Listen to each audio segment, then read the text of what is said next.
When an animal has to suffer, then that is not called for.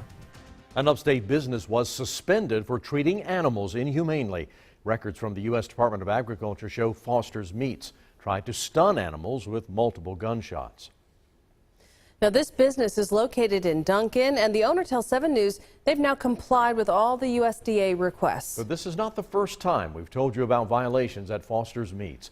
Our Nicole Smith joins us in the studio now. She has more details on all this. Nicole. Tom and Amy, the owner was visibly upset when I talked with her today, and according to the USDA, the business is working on making changes. Animal rights advocates are calling for a federal investigation.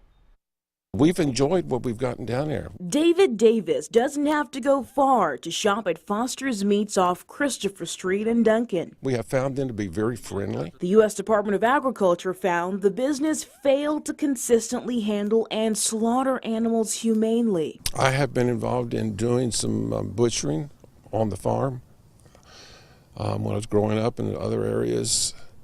It has to be done in the proper way. A notice of suspension 2 weeks ago shows violations at Foster's Meats from December to March, like shooting 5 animals with multiple gunshots each. The USDA says one was shot 5 times. There were sanitation violations and a hog in a holding pen with no water. To cause an animal to be suffered is unnecessary and inhumane. The owner of Foster's Meats says they take humane handling very seriously.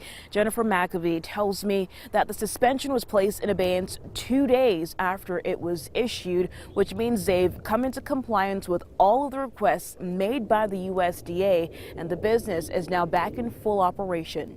The victims of botched stunning attempts, like the ones at Foster's Meats, feel the exact same pain and terror that you or I would feel. An animal advocacy group is calling for a federal investigation. 7 News reported in 2017 when Foster's Meats was suspended after a pig was shot 4 times in the head, stabbed, and electrocuted. I'm not against killing animals.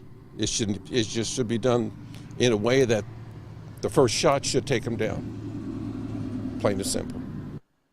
People for the Ethical Treatment of Animals, or PETA, says that they reached out to the U.S. Attorney's Office to investigate and bring charges, Tom. Yeah, obviously some strong feelings about an issue like this, but as far as this business goes, Nicole, what happens to them now? So they've told the USDA exactly what they're going to do, outlined an actual plan of action about what changes they're going to make in order to avoid getting that suspension again, Tom. But we have those details on our website. All right, Nicole, thank you for looking into that tonight.